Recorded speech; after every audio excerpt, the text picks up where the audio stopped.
Meus irmãos, a paz do Senhor Jesus. Aqui quem vos fala é o evangelista Márcio Cruz, casado, graças a Deus, com a minha linda esposa Adriana Cruz. Nós fazemos a obra do Senhor aqui na comunidade quilombola do Alto Alegre, que fica localizada no distrito das Queimadas, em Horizonte, Ceará, né?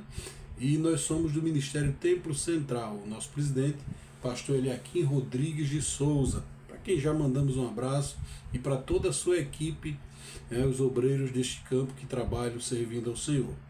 Queremos louvar a Deus pela vida desta igreja e pela equipe de mídia desta igreja também, que executa um excelente trabalho e tem nos desafiado a estarmos comentando a lição da Escola Bíblica Dominical. Essas lições que são lições que nós já comentamos há algum tempo. Nós temos alguns canais no YouTube, um deles é Palavra e Oração, Escola Bíblica EBD em Foco também, que você pode estar nos seguindo, participando também, mas a partir de agora nós temos esta missão de comentar as lições e ajudar os nossos irmãos, os nossos professores nessa tarefa, tá bem? Desde já, meus irmãos, eu quero pedir aos irmãos que compreendam qual é o objetivo da nossa lição, o objetivo do nosso trabalho enquanto comentar a lição da Escola Dominical. Nós não nos propomos aqui a debater assuntos profundos, mas de forma rápida e sucinta apresentar toda a lição da Escola Dominical. Então nós vamos ler cada tópico e vamos fazer um breve comentário dentro daquilo que for possível. Amém? Qualquer dúvida, qualquer pergunta, irmãos, fiquem à vontade e dentro do possível estaremos respondendo. Amém? Então, desde já, quero mandar um abraço para todos e agradecer àqueles que estão conosco. E aqueles que puderem seguir e compartilhar, dá o seu joinha, faz um like. Nós estamos aí também no YouTube da nossa igreja, que vai estar com certeza em algum local aqui na tela, o endereço para que você também faça parte dessa história, da história da Escola Bíblica Dominical em Pacajus. Bom, meus irmãos, antes de mais nada, nós estamos iniciando um novo trimestre, né? Isso aí é notado, todos nós estamos aqui nessa tarefa de um novo trimestre, uma nova lição. Claro, irmãos, se formos comentar tempos difíceis e tantas coisas, mas a lição deste trimestre ela vem muito bem produzida e nós precisamos entender isso e acompanhar o raciocínio. Eu quero dar uma dica para todos os professores, que é uma dica básica. Qual é a dica? Meus irmãos, observem que a lição da Escola Dominical ela já vem preparada para que você siga uma sequência, para que você acompanhe o raciocínio que é exposto pelo comentarista da lição. E se você seguir esse raciocínio, você vai ver que uma lição casa com a outra, que casa com a outra, que casa com a outra. Às vezes nós estudamos muito e às vezes terminamos juntando tudo e dizendo tudo de uma vez só. Claro, isso é o excesso de conhecimento, mas nós precisamos nos policiar para evitar extrapolar desta forma, tá bom? Então, a lição de hoje, a primeira lição, ele tem como título Duas importantes mulheres na história de um povo. Então, a pretensão do trimestre inteiro é estudar o livro de Ruth e o livro de Esther. Nós vamos estudar esse livro de uma forma completa. O primeiro ponto vai tratar justamente sobre a importância das mulheres na história de um povo. Então, duas mulheres vão se destacar nesse ponto. O texto áureo da nossa lição diz o seguinte: então, as mulheres disseram a Noemi: bendito seja o Senhor, que não deixou hoje de te dar remidor, e seja seu nome afamado em Israel. Ruth capítulo 4, versículo 14. É verdade que nós devemos praticar, a verdade que precisa ser praticada diz o seguinte: conhecidas ou anônimas, muitas mulheres foram fundamentais no plano divino da redenção da humanidade. Então, se você for olhar, observar esse detalhe, você vai ver que muitas mulheres se destacaram nessa missão, né, da redenção da humanidade que vem através do nosso Senhor e Salvador Jesus Cristo. A leitura bíblica em classe, ela está em Ruth, capítulo 4, do versículo 13 até o versículo 22, e depois em Esther, no capítulo 7, do versículo 1 até o versículo 7. Eu vou fazer essa leitura, mas assim, eu quero que você acompanhe só para você entender algumas coisas importantes que nós vamos citar lá na frente. Capítulo 4 de Ruth, versículo 13. Assim, tomou Boaz a Ruth, e ela lhe foi por mulher. E ele entrou a ela, e o Senhor lhe deu conceição, e ela teve um filho. Então as mulheres disseram a Noemi: Bendito seja o Senhor, que te deixou, que não deixou hoje de te dar remidor, seja o seu nome afamado em Israel. Ele te será por recriador de alma e conservará a tua velhice, pois tua nora, que te ama, o teve, e ela te é melhor do que 7 filhos. E Noemi tomou o filho e o pôs em seu regaço, e foi sua ama. E os vizinhos lhe deram um nome, dizendo: A Noemi nasceu um filho, e chamaram o seu nome Obed. Este é o pai de Jessé, pai de Davi. Estas são, pois, as gerações de Pérez, que gerou Esrom, e Esrom gerou Arã, e Arã gerou Aminadab, e Aminadab gerou a Naasson, Naasson gerou Salmão, e Salmão gerou Boaz, Boaz gerou Obed, e Obed gerou a Jessé, que gerou a Davi. Esther, capítulo 7, versículo 1, diz assim: Vindo, pois, o rei com Amã, para beber com a rainha Esther, disse também o rei a Esther, no segundo dia do banquete de vinho: Qual a tua petição, rainha Esther? E se te dará. E qual o teu requerimento? Até metade do reino se fará. Então respondeu a rainha Esther e disse: Se, ó rei, achei graça aos teus olhos, e se bem parecer ao rei, dê-me-se a minha vida como minha petição, e o meu povo como meu requerimento. Porque estamos vendidos, eu e o meu povo, para nos destruírem, matarem e lançarem a perder. E se ainda por servos e por servas nos vendessem, calar-me-ia, ainda que o opressor não recompensaria a perda do rei. Então falou o rei Assuero e disse à rainha Esther: Quem é este? E onde está este cujo coração instigou a fazer assim? E disse Esther: O homem, o opressor e o inimigo é este mau Amã. Então Amã se perturbou perante o rei e a rainha.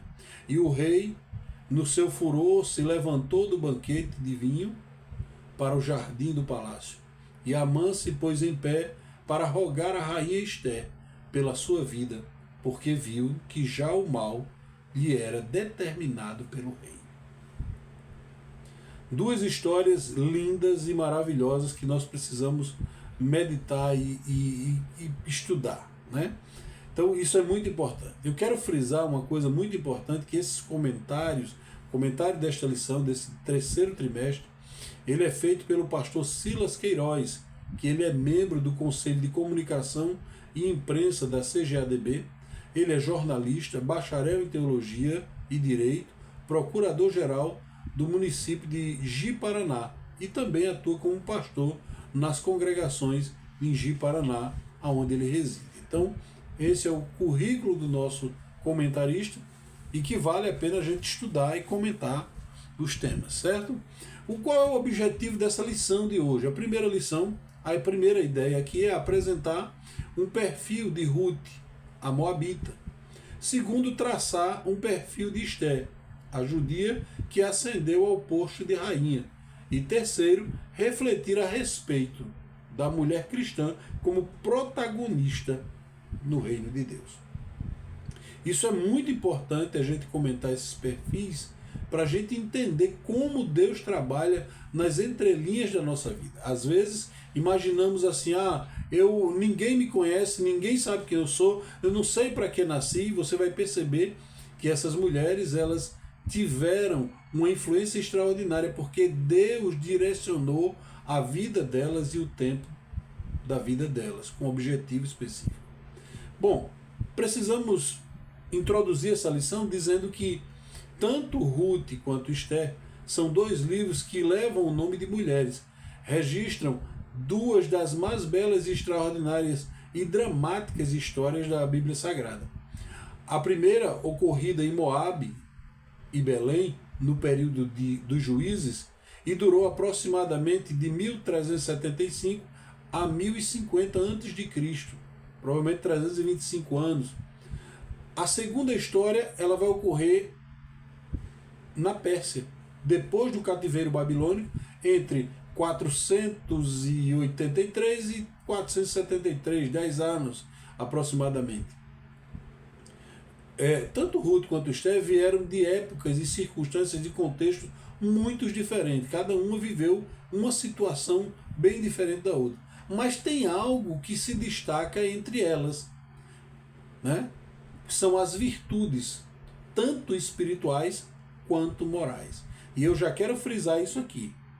Se nós formos comparar as mulheres de hoje com as mulheres daquela época, os tempos e as circunstâncias são diferentes. Mas uma verdadeira mulher cristã, ela se destaca justamente através das virtudes espirituais e das virtudes morais. Quais são elas? Fé, convicção, humildade, coragem, obediência, simplicidade, pureza, abnegação, temor a Deus, tá certo? E a disposição de servir ao Senhor. Essas são virtudes espirituais e morais que são fundamentais na vida de uma mulher cristã, de uma mulher que serve a Deus de verdade. Essas duas mulheres foram fundamentais para quê? Para a preservação do povo judeu. Tanto para a descendência piedosa de Abraão, as duas mulheres, suas vidas continuam sendo fortes e profundas para inspirar tantos que desejam agradar a Deus e viver para a sua glória. Então essas mulheres, elas vêm de uma descendência piedosa de Abraão e elas são exemplos no que se refere à fé, à convicção, à humildade, à coragem, à obediência, à pureza, à simplicidade, né? Pessoas abnegadas que realmente amam a Deus acima de qualquer coisa. A Ruth, a primeira lição, o primeiro ponto da nossa lição, vai falar sobre uma mulher importante para a linhagem de Davi. Ora, primeiro item do ponto 1, uma moabita. Ora, descendente de Moabe, filha essa geração, esse povo de Moabe, ele vem de uma relação incestuosa, aquela que aconteceu com Ló. Lembra quando Ló foi tirado de Sodoma junto com a esposa virou estátua de sal porque olhou para trás, e as duas filhas dele. Só que ele não foi na direção que o anjo mandou, foi para outro lugar onde ele achou melhor. Ele achava que era melhor, ele achava que o anjo não sabia o que estava fazendo. E aí foi para um lugar, e naquele lugar houve uma relação incestuosa. Suas filhas pensaram que não ia ter descendência e resolveram embriagar o pai e ter um filho com ele. Então, daí vem. E o interessante é a gente ver isso aqui, olha, essas filhas, a Ruth, né, ela era a filha mais velha, né, a filha mais velha. Os moabitas eram um povo pagão, hostil a Israel, desde os dias do rei Balaque. Habitavam a leste do Mar Morto, a atual Jordânia, e eram dadas à idolatria e à imoralidade sexual. Pertencendo a este povo, era de todo impossível que Ruth fizesse parte da linhagem de Davi. Imagine da família do Messias. Se fossem olhar para Ruth antes de tudo que aconteceu, alguém diria: é impossível de Moabe sair alguma coisa que preste. Mas você perceba como Deus trabalha no improvável, no impossível, naquilo que dizem que não tem jeito, Deus sempre fará algo diferente daquilo que os homens pensam e imaginam. Por quê? Porque os caminhos de Deus são mais altos do que os nossos caminhos. Estão muito acima da nossa compreensão. Isaías, no capítulo 55, versículo 8 e 9, ele fala sobre isso. Ele é soberano. Ele faz do improvável provável e do impossível possível.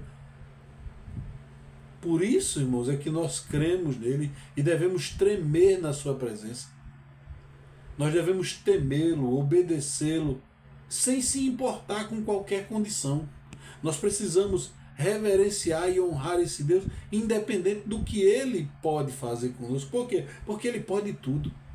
Muita gente ainda quer servir a Deus por troca, e não dá, irmãos. Ele é Senhor, ele é soberano. Apenas descansa, seja só servo e obediente. Essas mulheres faziam isso muito bem. A família da Belamita. A história de Ruth muda a partir do seu ingresso em uma família que vem de Belém de Judá, que peregrinava nos campos de Moabe, e por causa da fome que assolava a terra de Israel, a gente pode ver isso lá em Ruth 1:1. Quem era essa família? Era Elimeleque, sua mulher Noemi e seus filhos Malom e Quilion. Depois de algum tempo na terra dos Moabitas, Elimeleque morreu, ficando Noemi na companhia dos seus 2 filhos. Ruth então se casa com Malom, e o mais velho deles, e no final de quase 10 anos, Malom e seu irmão Quilion também morrem. A viúva, sem filhos, Noemi, decide voltar para Belém, motivada pela notícia de que a fome havia cessado em sua terra. Embora pudesse permanecer em Moabe, como decidiu Ofra, a outra filha, a outra viúva, Ruth escolheu ir com a sua sogra Noemi, declarando a sua fé no Deus de Israel. Então, quando aquela família belemita chegou em Moabe, houve uma transformação, uma mudança no coração de Ruth. A gente percebe uma verdadeira conversão até ao Deus da sua sogra. Então perceba isso. No terceiro ponto do 1, nós vamos falar sobre o matrimônio e a maternidade. Esta síntese biográfica que a gente viu aqui, que tem o seu ápice em Belém, com 2 eventos que foram fundamentais para o propósito de Deus, para que se cumprisse na vida dessa moabita. Apegada à sua sogra e sempre disposta a obedecê-la e a servi-la, Ruth alcança o favor de Deus, do Deus de Israel. Lá em Ruth 2:12 vai dizer: sob cujas asas te vieste abrigar. O casamento com Boaz, parente de Elimeleque, e o nascimento do seu filho Obed, em que em hebraico quer dizer servo, fazem de Ruth a ascendente direta de Davi, de quem foi bisavô. Integrante da genealogia de Jesus. Honrar o casamento e a geração de filhos traz a bênção de Deus para muitas gerações. Muitas pessoas estão banalizando o casamento, mas elas não devem fazer isso. Por quê? Porque o casamento glorifica o nome de Deus e honra a Deus, que foi quem instituiu o casamento. No segundo ponto da nossa lição, nós vamos falar sobre Esther, a mulher que agiu para a sobrevivência dos judeus. Perceba o seguinte: de Belém para Suzã, cerca de 5 séculos depois, 5 séculos depois de Ruth, a Bíblia nos apresenta outra mulher notável. Esther, também usada providencialmente por Deus para a preservação do povo de Israel. Quem era ela? Filha de Abiail, tio de Mardoqueu. Esther era judia, órfã de pai e mãe, criada pelo seu primo Mardoqueu. A gente vai encontrar isso lá em Esther capítulo 2, versículo 5, do versículo 5 ao 7 e também no versículo 15. Seu nome hebraico era Hadassa, que significa murta, uma planta, uma das plantas favoritas do mundo antigo, de folhas perfumadas e flores brancas, rosas, usada para perfumar ambientes e fazer grinalda para os nobres nos banquetes. Já o nome persa, Esther, estrela, né?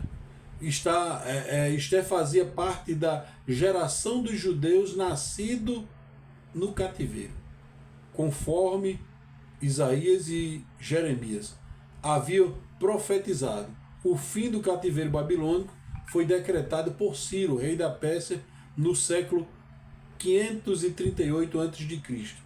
No entanto, a maioria dos judeus permaneceu na Babilônia sob o domínio persa. Perceba que Deus, mesmo em meio às adversidades, Deus sempre terá alguém para mudar a história. Então, essa pessoa é justamente aquelas pessoas que realmente se entregam ao Senhor, confiam nele e dependem dele. O 2 do 2. De órfã a rainha. Só Deus faz isso.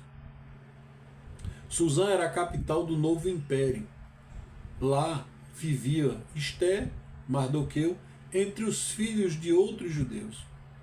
Dotada de rara beleza, Esther integrou um grupo de moças virgens que se candidataram para suceder a rainha Esther, deposta pelo rei Assuero por sua desobediência, como escreve o historiador Flávio José. Vasti se recusou a comparecer a um banquete oferecido pelo rei no jardim do palácio. Em um inequívoco ato, inequívoco ato de providência divina, a gente percebe a ação de Deus ali. Esther se torna rainha no lugar de Vasti. 5 anos depois, essa jovem judia, agindo com sabedoria, muita coragem, obteve de Assuero um decreto que livrou da morte todo o seu povo, todos os judeus que viviam no império. Como diz certo escritor, ainda que o nome de Deus não se encontre no livro Esther, o mesmo não se pode dizer de sua mão, guiando minuciosamente os fatos que culminaram na libertação do povo de Deus. Então perceba que no livro de Esther você não encontra Deus em canto nenhum, o nome Deus, mas você percebe a ação de Deus em todos os atos, em todos os movimentos, em tudo que acontece ali. Do campo para o palácio. Assim, esse é o 3 do 2, assim como Ruth, Esther é um exemplo um exemplo inspirativo do quanto vale a fidelidade e a confiança em Deus. Seja qual for o contexto em que vivamos, os princípios divinos são absolutos, são imutáveis, suficientes para orientar a nossa conduta em qualquer campo, em qualquer situação, em qualquer tempo, em qualquer lugar. Não importa onde você esteja. Se você obedecer os princípios divinos de fé, de honra, de coragem, de virtude, se você fizer, você será bem orientado e isso é suficiente para que você tenha uma vida próspera. Interessante a gente pensar que o ponto 3 do 3, 1 do 3, né? 3 do 1, tem como título o protagonismo feminino. A liderança masculina, instituída por Deus lá em Gênesis, não anula o propósito divino com a mulher que lhe retira a possibilidade de, em muitas circunstâncias, ser protagonista na história. Isso não implica, todavia, na necessidade de confundir ou inverter os papéis entre homens e mulheres. Os exemplos de Ruth e Esther são eloquentes nesse sentido. Não foi a altivez, mas a humildade, a submissão, a obediência que tornaram tão relevante a vida dessas mulheres. E isso é importante a gente pensar, porque hoje há uma ideia de inversão de valores, pensando que as mulheres não, tem o mesmo direito. Sim, o mesmo direito diante de Deus. Só que você precisa entender que são corpos diferentes, né? São posturas diferentes, foram criados com finalidades diferentes, entendeu? Deus fez isso e um não anula a capacidade do outro, mas quando um respeita o outro, a Bíblia é muito linda nisso. Quando a Bíblia diz assim, olha, vós maridos, ameis as vossas esposas. O que é que ele está dizendo? Ame como Cristo amou a igreja. E como foi que Cristo amou a igreja? Cristo deu a vida para salvar a igreja. Já para as mulheres, Deus não manda as mulheres amar o marido, mas ela diz que eles devem, a Bíblia diz que elas devem reverenciar os seus maridos. Ou seja, honrar, respeitar, considerar. O homem tem essa característica. Quando um homem é respeitado dentro da sua casa, honrado pela sua mulher, ele se sente bem até em voltar para casa.